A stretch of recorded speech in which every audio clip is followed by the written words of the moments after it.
Did you know some 80s metal bands sold millions of records, toured with legends, and still vanished from the spotlight almost overnight? From Zebra's arena-ready anthems to Anvil's influence on Metallica and Slayer, these bands rocked hard but got lost in the noise. Here are 10 underrated 80s metal bands you forgot existed. 1. Zebra. Zebra was a super talented band that started off with a huge bang, but then for some reason, they didn't become as famous as many people thought they would. Imagine making a first album that sold faster than almost any other first album from their record company, Atlantic Records, which was a really big deal. That's what Zebra did with their first album in 1983. It even went gold, which means it sold 500,000 copies. They had everything going for them. Great musicians who could play really well. They got to tour with famous bands, and music critics who write about music said good things about them. Even their music videos were shown a lot on MTV when MTV was just starting out. But even with all that, they sort of became a hidden gem, a band that not everyone knew about, which is why many people might have forgotten them. Zebra's music was a cool mix of hard rock, like Led Zeppelin, and progressive rock, which means their songs often had clever changes and interesting parts. The band had 3 members: Randy Jackson, who sang with an amazing high voice and played guitar, Felix Heinemann, who played bass and keyboards, and Guy Gelso, who played drums. Randy Jackson's voice was so powerful and high that people were often amazed by it. Their first album had hit songs like Tell Me What You Want and Who's Behind the Door. These songs showed off their great playing and singing. They were known for being an amazing band to see live. People who saw their concerts back in the 80s still say they were some of the most exciting and passionate shows they ever saw. Something special about Zebra's debut album was its polished yet powerful sound, blending hard rock energy with progressive rock complexity. Recorded at Atlantic Studios, songs like Tell Me What You Want and Who's Behind the Door showcased Randy Jackson's soaring vocals and the band's tight musicianship. Their ability to craft anthemic tracks with intricate arrangements drew comparisons to bands like Led Zeppelin and Yes, making their live performances unforgettable for fans in the 1980s. People would spend hours looking at the cover and listening to the music, trying to figure it all out. But Zebra wasn't the only band with a powerful sound that found fame just out of reach. Next up is a group that had all the grit, couldn't quite grab the gold. 2. Icon. Icon was a hard rock band from Arizona that had all the looks and the powerful sound to be huge rock stars in the 80s, but widespread fame just seemed to slip through their fingers. They wore leather jackets, played roaring guitars, and had a raw energy that made people think they could be as big as famous bands like Kiss or Bon Jovi. They were really good at playing live shows, and people who saw them said their performances were electrifying and left a big impression. They had the grit and the power. However, even with all their talent and exciting shows, they never quite became super famous all over the world. This was probably because they faced a lot of competition from other bands, and maybe they didn't get the big push from their record company that they needed to reach the next level of stardom. Icon released a few albums in the 1980s, with their first self-titled album coming out in 1984. This album had songs like On Your Feet that showed off their powerful anthemic rock sound. Their singer, Stephen Clifford, had a strong voice that was perfect for their music.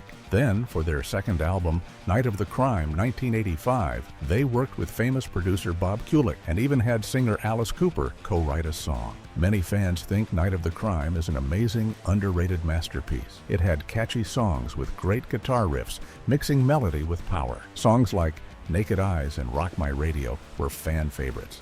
They had the sound that should have been all over the radio.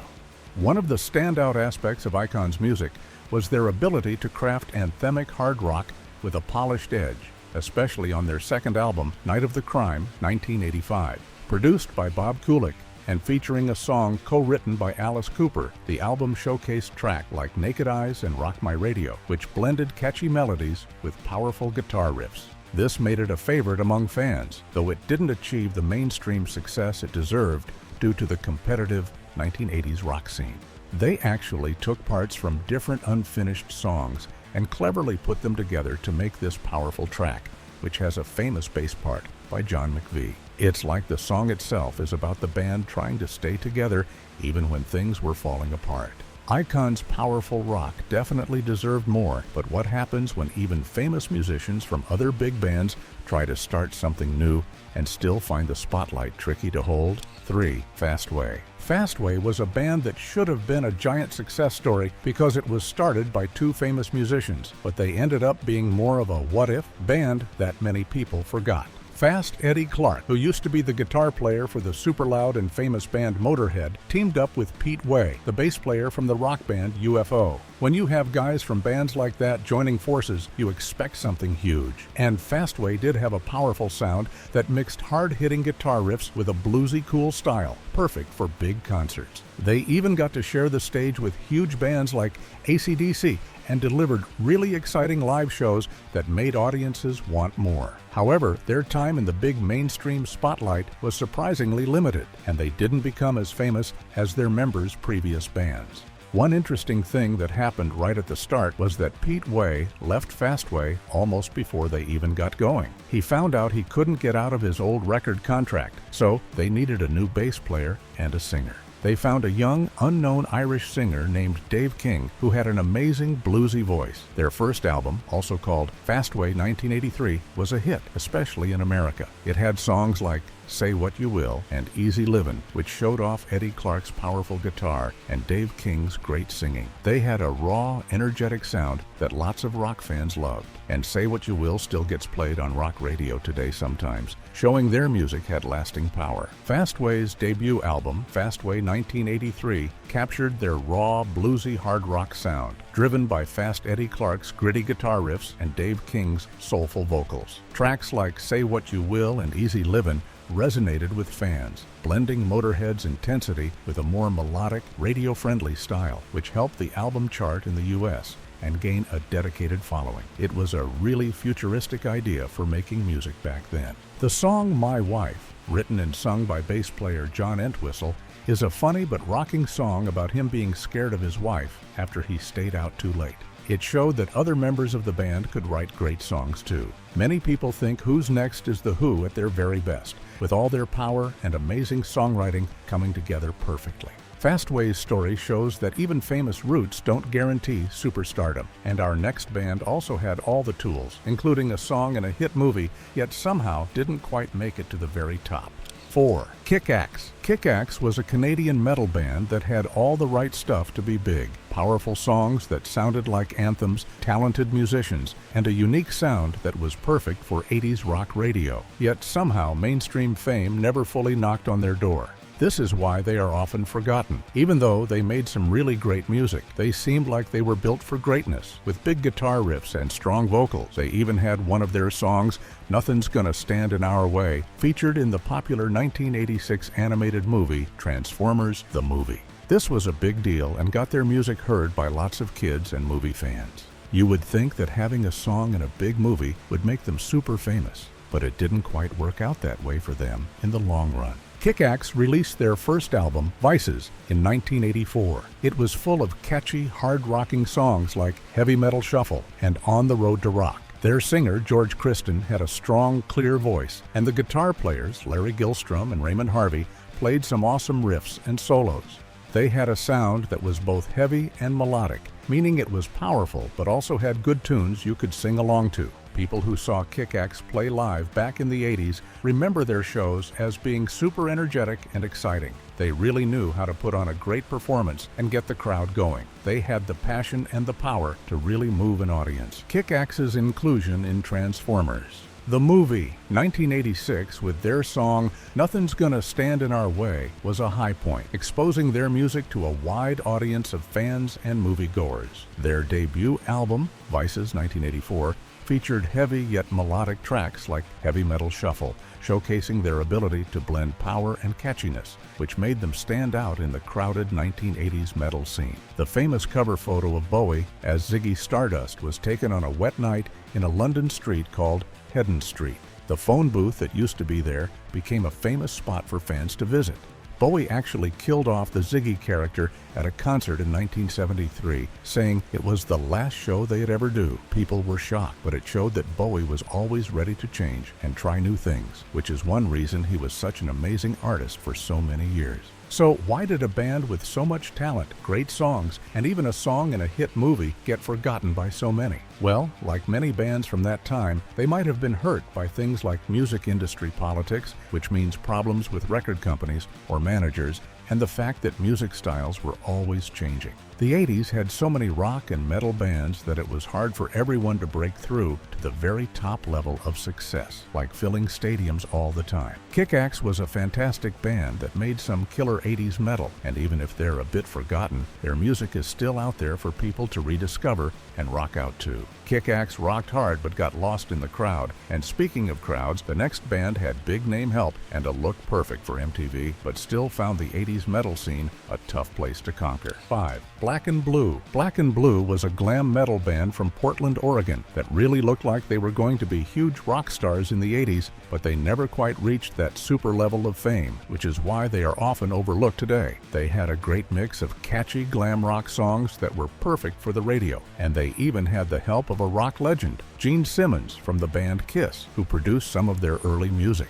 They had high-energy performances, looked cool on stage with their big hair and flashy clothes, and made music videos that were shown on MTV. It really seemed like they had all the right things to become a breakout act that everyone would know. The band, which featured singer Jamie St. James, guitarists Tommy Thayer, who later joined Kiss, and Jeff Warner, bassist Patrick Young, and drummer Pete Holmes, released their first album, Black and Blue, in 1984. This album had songs like Hold On to 18, which became a fan favorite and got a lot of play on MTV. They toured a lot, playing with many bigger bands, and they were really good at writing solid songs that people could sing along to. Their music was fun, energetic, and had that classic 80s hard rock sound, with a bit of a pop feel, making it perfect for the radio and for big concerts. They released a few more albums in the 80s, like Without Love and In Heat.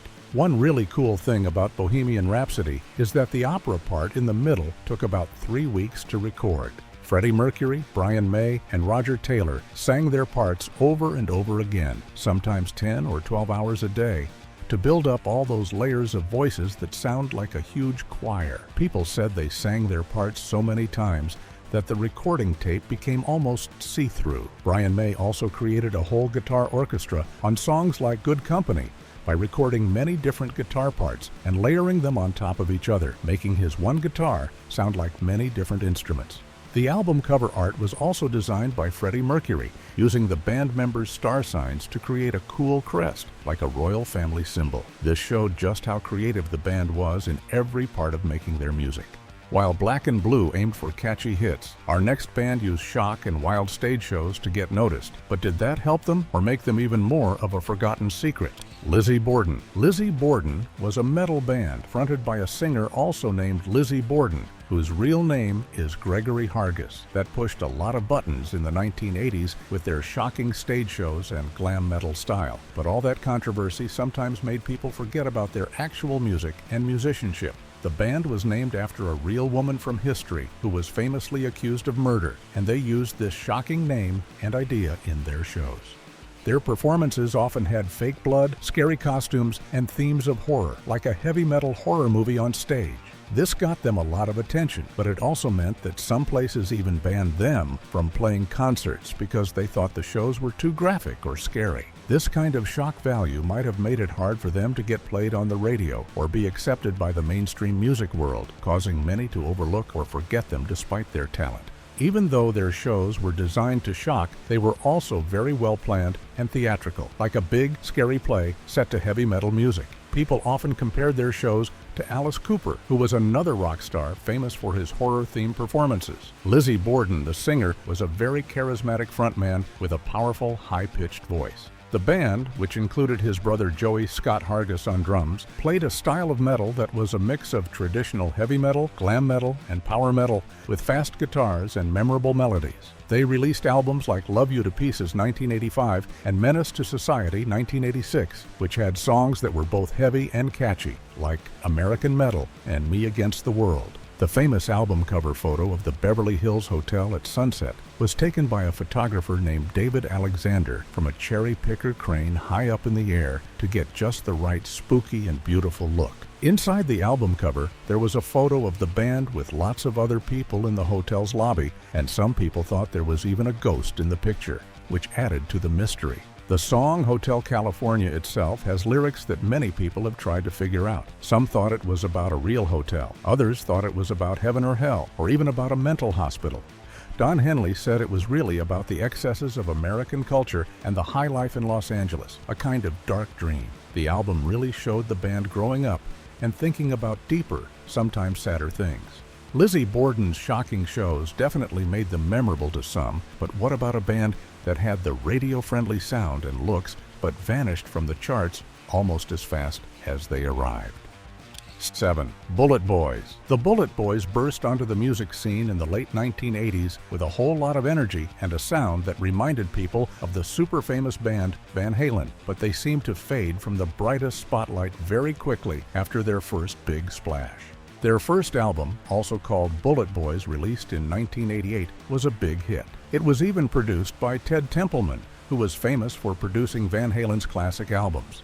This made a lot of people think the BulletBoys were going to be the next big thing. Their singer, Mark Torian, had a wild stage presence and a voice that sometimes sounded like David Lee Roth from Van Halen. They had cool, flashy music videos that were played a lot on MTV. It really seemed like they were set up for a long and successful career. Their first album had a very popular hit song, a cover of an old blues song called Smooth Up in Ya. They changed the original title a bit. Fans from that time remember hearing this song and another one called For the Love of Money Everywhere in 1988 and 1989. The album sold over 1 million copies, which is a huge success for a new band. They had a fun party rock sound with great guitar playing from Mick Sweeta and a solid rhythm section. They toured with big bands and looked like they were on top of the world. They had the talent, the songs, and the look that was popular at the time. Bruce was such a perfectionist when making Born to Run that he spent about 6 months just working on the song Born to Run itself. He had so many ideas for it, with different words and sounds, and he kept changing it until he felt it was absolutely perfect. He wanted every note and every word to feel important. The album cover is also very famous. It shows Bruce leaning on Clarence Clemens, the saxophone player, and it looks very cool and friendly. It was taken by a photographer named Eric Miola. Bruce said he wanted the cover to look like it was from an old movie, capturing a moment of friendship and the promise of adventure. This album really connected with people because it felt so real and full of hope, even when it was talking about tough times. The BulletBoys' quick fade showed how tricky fame can be. And next, we'll look at a band fronted by an amazing female singer who should have been a queen of metal, but the band itself didn't quite get its royal crown. 8. Warlock. Warlock was a German heavy metal band that was super important because they introduced the world to one of the most powerful and charismatic female singers in metal, Doro Pesch, but the band itself strangely never reached huge mainstream success, especially in America, and kind of faded away after a few albums. Doro was amazing. She had a strong, gritty voice and a commanding stage presence that was just as intense as any male metal singer. Warlock played traditional heavy metal with powerful riffs and anthemic songs. They toured internationally and had a lot of dedicated fans, especially in Europe. However, even with Doro's incredible talent leading the way, the band Warlock didn't quite break through into the really big leagues like some other metal bands of the 80s, which is why the band itself is sometimes forgotten, even though Doro went on to have a long solo career. Warlock released some classic 80s metal albums, like Burning the Witches 1984, Hellbound 1985, and True as Steel 1986.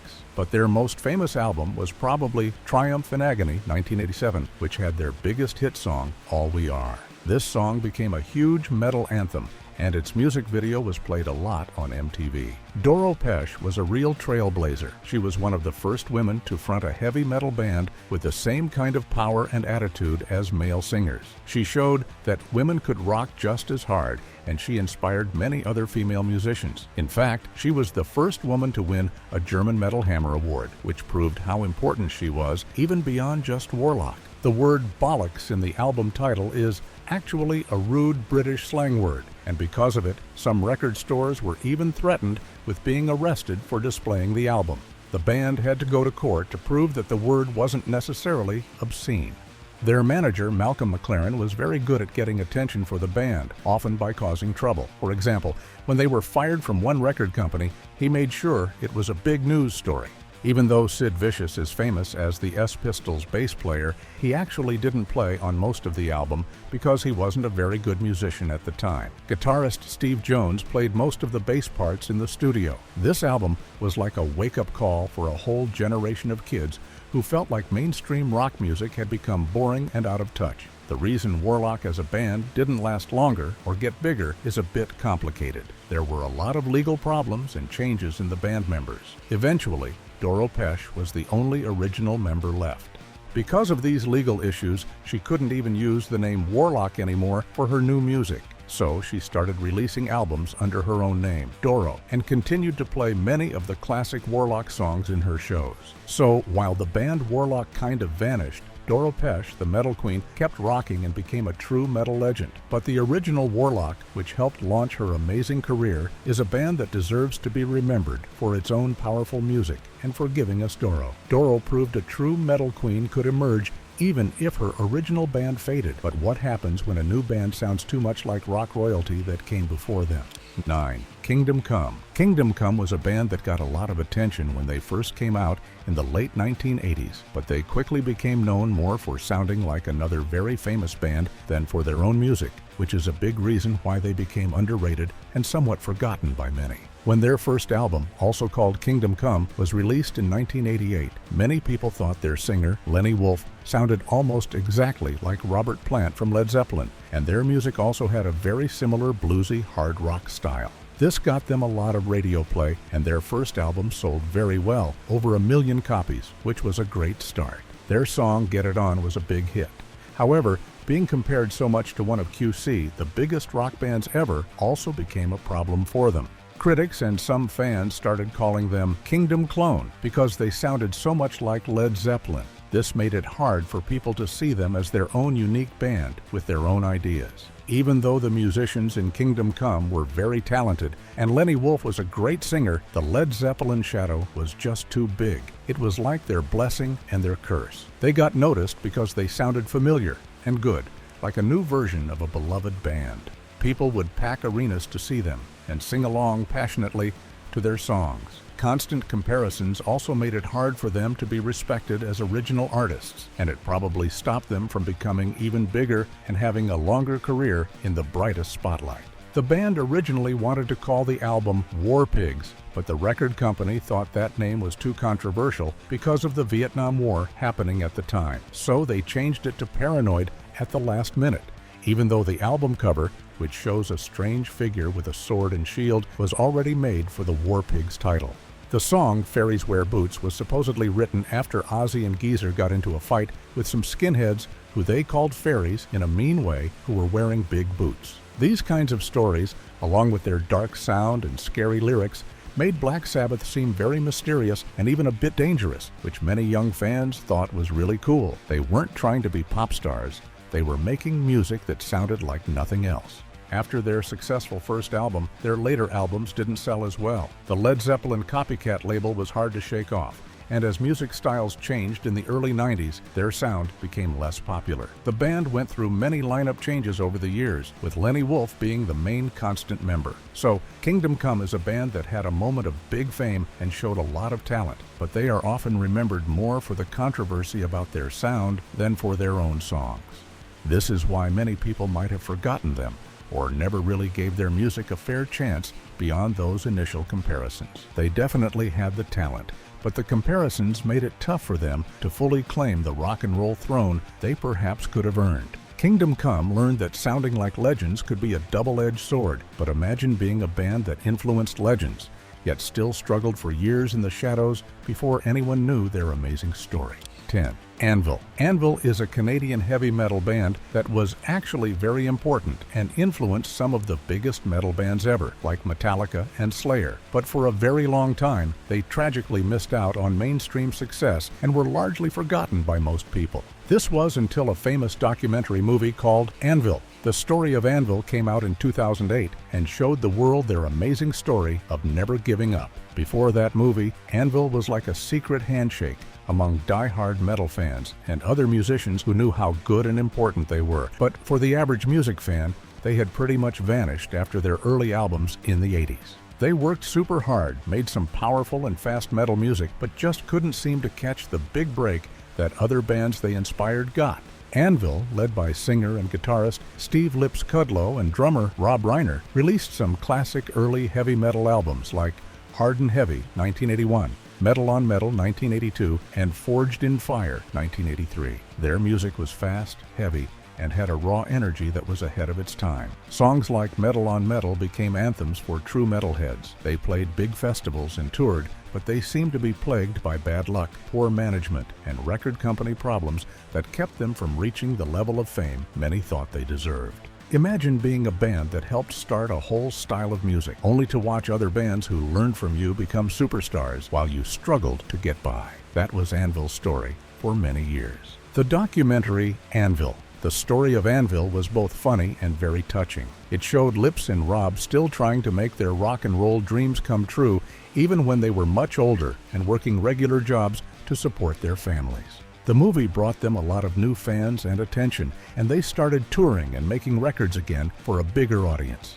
It was like they were rediscovered after being forgotten for so long. Today, Anvil is seen as a symbol of never giving up on your passion and believing in your music no matter what. Their story proves that being famous isn't the only way to measure how important or influential a band is. Dedicated fans never forgot them, and now many more people know about this amazing band that truly rocked against all odds. Anvil's story of never giving up finally got them noticed, proving that some awesome bands just take a little longer to find their spotlight, but their tale is a powerful reminder of so many others from that wild decade.